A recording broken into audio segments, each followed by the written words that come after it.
August 11th. I haven't gone to bed. It's like 12:12. It's 12:12 a.m. I'm working on notes. I got a little distracted, but I've been working on some notes just to catch up. And I've been just reflecting on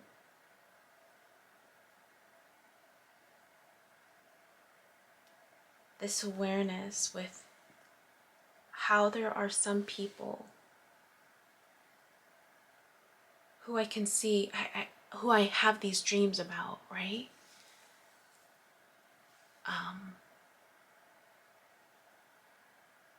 So like my friend that I asked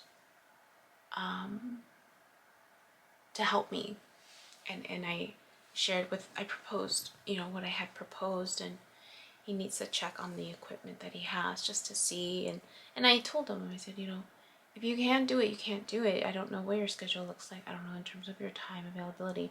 I can find somebody else who can do this. So don't feel pressured to say yes. So he said he would get back to me, so he's going to think about it. I encouraged him to think about it. So he was asking for some information just to check the equipment, so I just sent it to him not too long ago, but just reflecting on the dreams that I've had of him. And then even this awareness that I'm a plutonic for people, for some people, right? Depending on their positioning of their Pluto. So it's not everybody. Because then I started realizing, I'm like, well, if it was for a lot of people, then I would have more dreams about other people's deepest secrets. Right? Because that's what I was reflecting on. So then I was thinking about Hannah. And she came up because I'm preparing the next chapter and uploading it, and I'm referencing her in the sense of, in that particular video is the first time that someone refers to me as a spiritual teacher or a spiritual leader. And so this, like, being taken aback by, oh wow, you called me that? And me owning it, right? Me realizing, oh, I have to own it. That's who I'm becoming, is a spiritual teacher / leader, right? With this whole business and stuff. And I'm definitely a lot more comfortable now than ever before, just because of, one, the validation that I'm getting from my clients, that the way I'm presenting information to them, right? Are we doing the exploring and processing traditional therapy? Yes, but I'm doing a lot more teaching as well, and I'm terming it as psycho-ed, because these are concepts that are more of this universal awareness of, everyday life. And so it's like, how can we integrate both, right? Because we are living life. And time and time again, I'm getting feedback from my clients that are saying, what you're sharing is novel, what you're sharing is, and I had to look that word up, novel information. This is good, like, oh my gosh. And this constant, like, they're wanting more because it's making sense, and they're putting the puzzle pieces for themselves, right? With my guidance.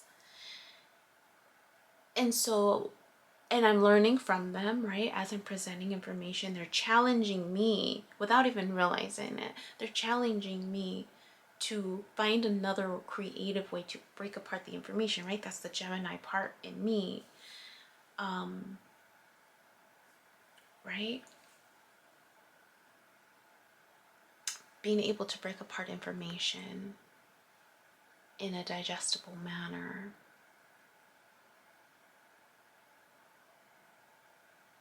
For them to gain more clarity, right? In terms of what they need to do next. And ultimately they decide what they want to do next, and or how to apply the new information, this new level of awareness. Why was I sharing that? Oh, just the owning of the spiritual leader, teacher role that I'm embracing with it, as I'm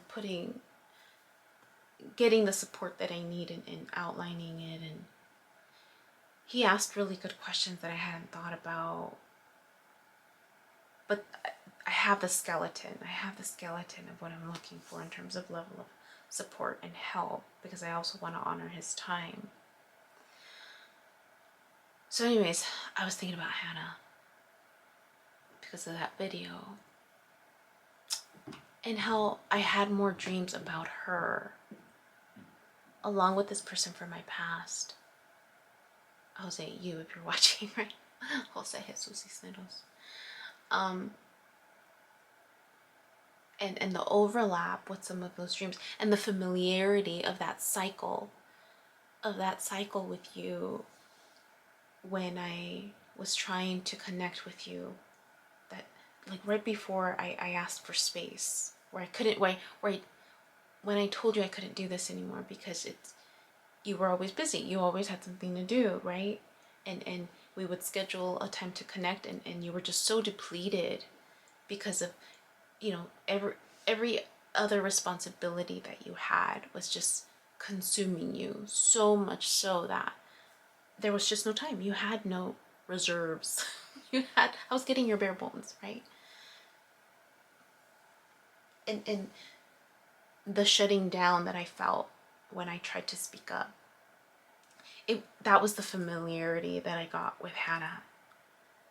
When I tried to bring stuff up to her attention, she would shut me down or say, it's not the good time, it's not a good time. I'm like, when is a good time?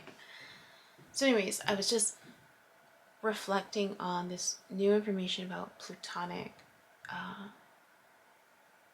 being a Plutonic for people, certain people. And then reflecting on Christina Lopes' video on contracts, soul contracts, and how we repeat certain relationships are hard to break. Like, we're supposed to break these contracts because they're karmic, or they're something from a past life, or that supposedly our soul put in our path to break in this lifetime. So I was reflecting on Hannah and realizing, oh, with her it was a contract. It was one of those contracts that I needed to break in this lifetime. And the only reason why I'm even entertaining that possibility, right? And I said it in other videos where I think she and I had a past life together, was because of the 3 images that I saw on the first day that I met her. Not met her, but that I was going to work for her. And the awareness that those 3 images, it was 2 white women walking away from me, and it was colonial Civil War time frame, because of I could see the what they were wearing and the white bonnets. And then the second image was the black man who was incarcerated, and there was this connection, heart connection with this man, that I felt like I was him. And there was this inner knowing that I just needed to speak up to save myself, that there was this feeling of being wrongfully accused. And then the third image was an image of a jade bracelet. And then seeing the repeated 3 scenes once I moved here, and I had another interaction with this, it was the store that I was purchasing a lot of stuff, and I was considering putting something on layaway. And then I had those 3 dreams. I think that one was probably like a course correction too. Course correction dream, because in those 3 scenes, the 2 white women who are walking ahead of me is the back of Hannah and the back of Ashley, and we're hiking, and I changed my shoes and I'm wearing the wrong pair. I remember that. And then I remember what the second one was, like this nice fancy store, and they were trying to sell me something that I didn't want to buy. And then the third scene was where I had purchased something, and someone took it.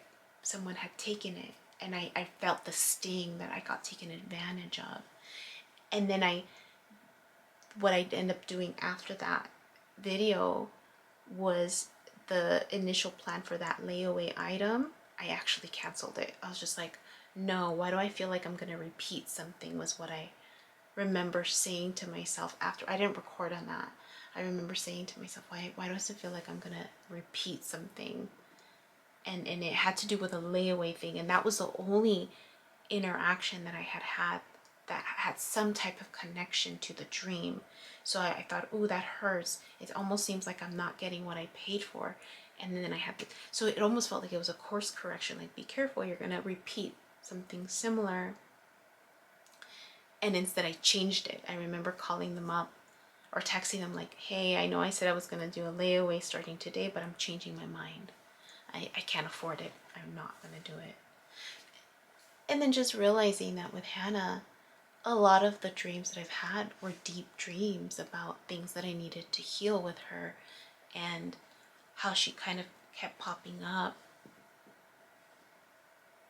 even after the fact.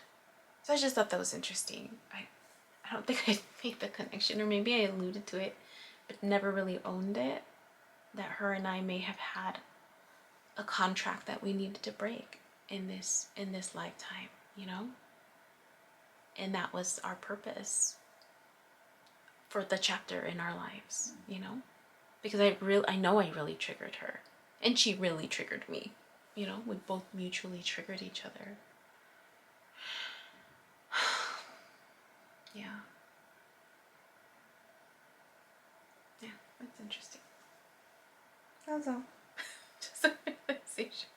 I just didn't want to forget that it was a contract, probably, most likely. That needed to be broken, right? Needed to be released, cleansed, whatever you want to call it. Karmic cleansing. Yeah. But, yeah, just, you know, when you have those aha moments, you're like, oh, there it is. Well, there it is. But anyways, the video that I posted today is learning more about dreams. Oh, this is the one where I have a dream about your brother. I think he's your brother. I'm pretty sure he's your brother. Blonde, long, shoulder length. What I remember seeing. I mean, he had a mask on, but curly, blonde, shoulder length, hairy, tall, big. I just remember that feeling from him of like, that was the last time that I was in the shop, in the antique shop, with my mom. And my mom went to go buy something, and I was just left with him. And I remember just looking at his eyes, and I'm just like, who are you? But the feeling from him was more of this, energetically, it was this pulling feeling. And that's what pushed me away. I'm just like, what is this feeling? Who are you? But I think that was your brother. I'd never seen it before in the shop. I remember thinking like, oh, they hired someone new. But anyways, the dream, I only remember vaguely the image of the gift cards, the feeling that, this longing for inspiration and change, and the feeling of missed opportunities. And I wondered, I'm like, is this what he's feeling? And I wonder, you know, you mentioned that in the one text you sent, you had a lot going on, and I know I'm assuming your family's going through a lot of changes around you. And I wonder if that's how your brother feels right now in my timeline.